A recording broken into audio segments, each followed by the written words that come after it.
Quando o dia amanheceu, Fátima ainda contava as novidades. O meu antigo namorado dissera a ela que havia comprado um terreno e que construiria uma casa para se casar comigo, como havia prometido. E que ele viera para falar comigo no casamento, mas ficara sabendo do atual namorado que eu tinha. Aí Fátima, muito esperta e matreira, disse: "Ah, não, ela não gosta do outro não, ela gosta de você. Tanto é que ela nem veio na missa do galo para não ter que sair com ele." No fundo, a história era outra. A Fátima nem sabia realmente a verdade dos fatos. Caso o rapaz tivesse aparecido, o meu futuro teria tomado outro rumo. E a Paulina passou o dia na expectativa. Durante aquele dia, ela ficou toda hora indo até o quarto da sala e olhando pela fresta da cortina para ver se eu saía lá fora e via o rapaz e conversava com ele. Mas, para sorte dela, isso não aconteceu. E foi à tarde, veio à noite e nenhuma novidade. Eu não sabia. E no outro dia, o dia 25, eu saí de casa. Minha mãe deu por minha falta. Ela sabia que eu tinha saído para ir conversar com o rapaz, com certeza. E caso meu pai nos encontrasse e perguntasse alguma coisa para ela depois, o que ela ia dizer? E o tempo estava passando e eu não voltava para casa, mas meu pai também não. Aí ela teve certeza de que se ele voltasse, a hora que ele voltasse, ele ia trazer a novidade para ele, mas que para ela não era novidade. Ela já sabia da estada do rapaz ali na casa do pai dele, em frente à nossa casa. Paulina sabia que aquele amigo Antônio Cabeça ia fazer a parte dele. Ele ia contar da estadia do rapaz ali, com certeza. E ele contaria também mais coisas que nem tinham acontecido. Ele era assim. E assim foi. Quando eu cheguei em casa, eu fui direto para o banheiro para tomar um banho e já naquela expectativa de sair fora de perto do meu pai, porque eu sabia que ele ia saber de alguma coisa.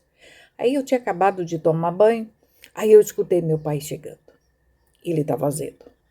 Ele estava falando uns palavrões, falava alto. E eu fiquei ali com a porta fechada. E ele deduziu que eu estava no banheiro. Não tinha mais nenhum dos outros meus irmãos em casa. Era um domingo. E aí, ele xingava, ele falava, ele me amaldiçoava, ele me expulsava de casa. E a minha mãe Paulina ouvia aquilo quieta, sem dizer nada. Mas, de repente, ela tomou uma atitude. Ela veio para ele e falou alto: "Deixa eu falar agora, você só xinga, resmunga e não resolve nada. Se realmente o rapaz voltou, é porque ele gosta dela e ela dele. E eu não posso deixar você estragar a vida deles. Se o destino é isso, então que seja. De hoje em diante, eu sou a favor dos dois. E para de rogar praga na sua filha. Ela não te pediu para nascer." Aí meu pai ficou muito assustado. Ele acabou de ouvir a verdade. A esposa lhe encarava. Seria verdade aquilo que ela estava fazendo agora? Como ela ousava desafiá-lo? Aí ele, como cachorro com o rabo entre as pernas, gania entre os dentes. Sua filha, se sai, faz o que quer, passa mel na sua boca e você ainda fica do lado dela, fica defendendo. Eu quero ver quando ela já tiver casada com esse perrapado, sem eira e nem beira, passando fome e frio, cheio de filha. Eu não vou sustentar filho de nenhum vagabundo. Isso você pode ter certeza. Eu estou evitando um mal maior no futuro. Aí, eu que ouvia tudo, presa dentro do banheiro, tomei coragem. E aí eu senti que se a minha mãe estava do meu lado, ia ser mais fácil.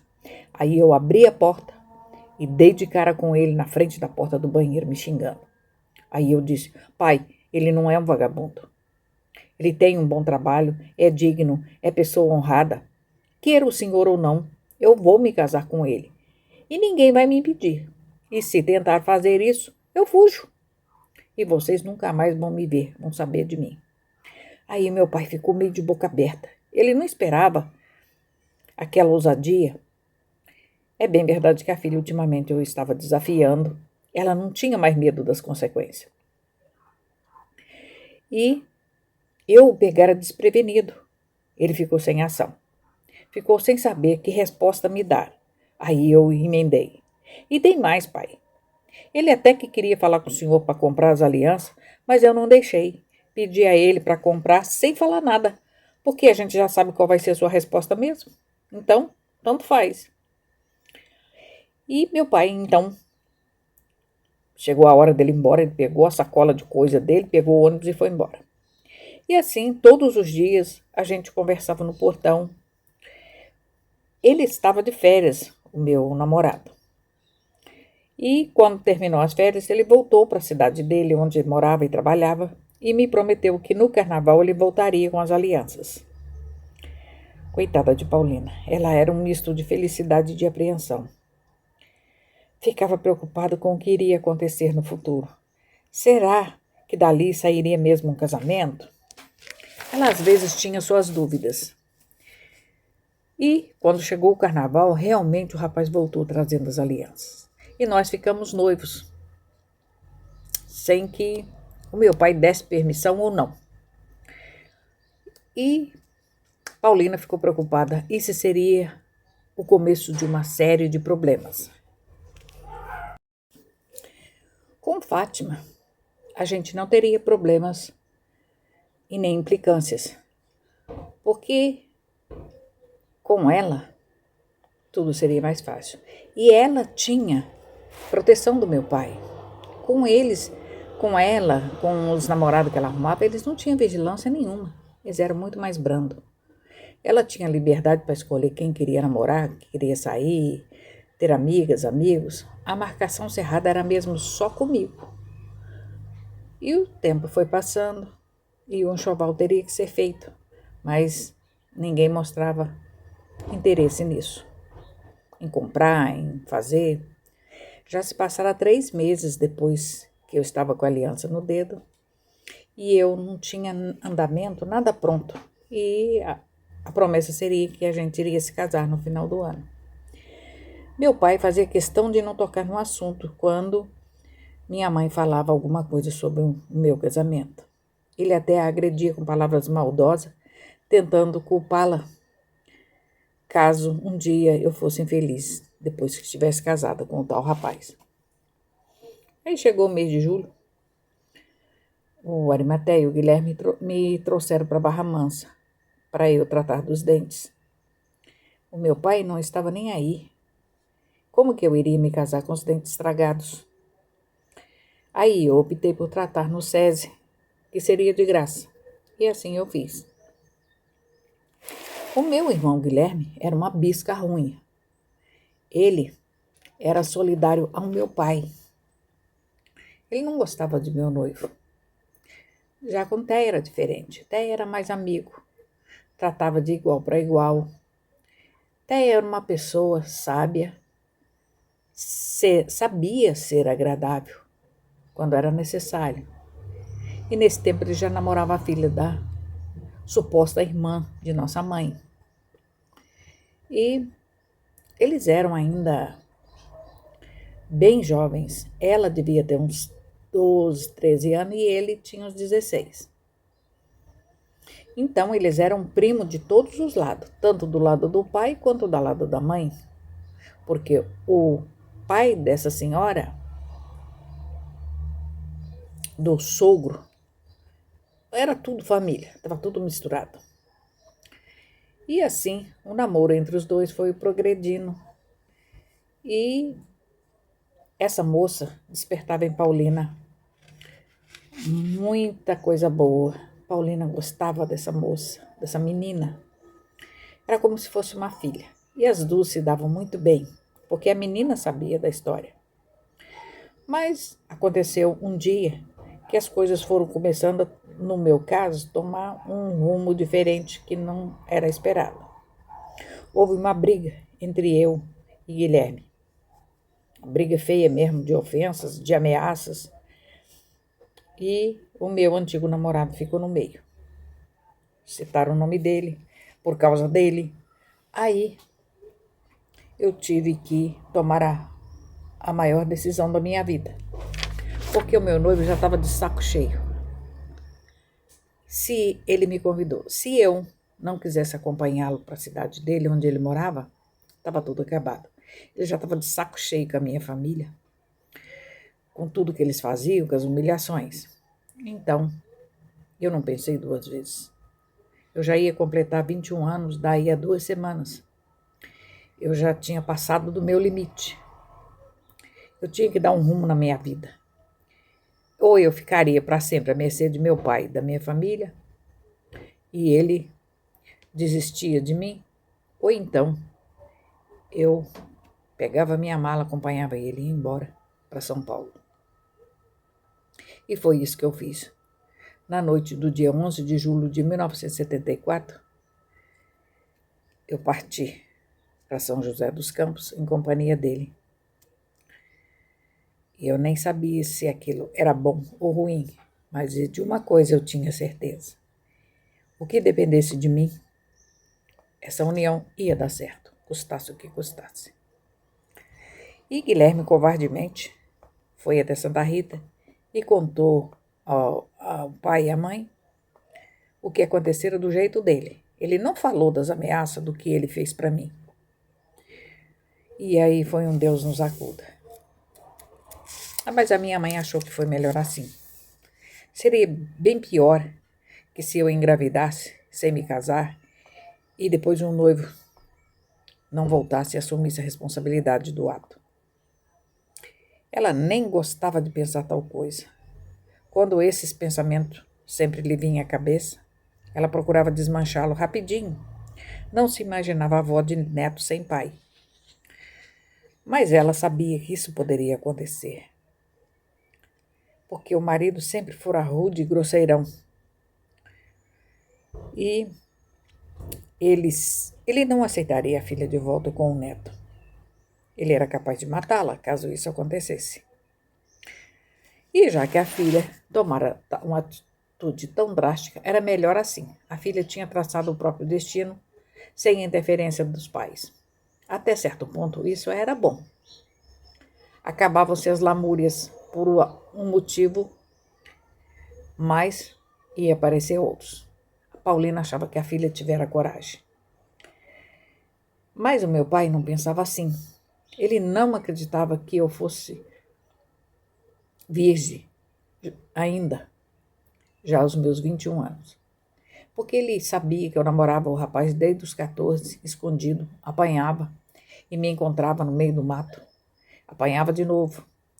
Eu namorava na estrada, conversava com ele e meu pai sabia que isso poderia ter acontecido. Foi com muita raiva, xingando Deus e todo mundo, que meu pai escreveu a data do dia que eu fugi com o meu namorado na porta da cozinha, dizendo: eu quero ver o dia que ela tiver uma criança. Se será daqui a quantos meses? Aposto que será muito mais cedo do que vocês esperam, seus tontos. Ela sempre passou mel na boca da sua mãe. E você nunca soube zelar pela filha que tem, filha. A culpa é toda tua. Tal mãe, tal filha, tal avó. Por causa dessas coisas maldosas, das palavras malditas por meu pai, a respeito de mim, dela e da mãe dela, Paulina já não tinha mais resistência física. Aí ela ficou doente. Mas, passados os primeiros instantes, ela aí começou a se preocupar com o meu bem-estar. É claro que minha mãe queria o melhor para mim. Mas e se o rapaz tentasse se vingar de todos os anos de humilhação e desprezo com que fora tratado? E se ele conseguisse o que queria e me abandonasse na cidade grande?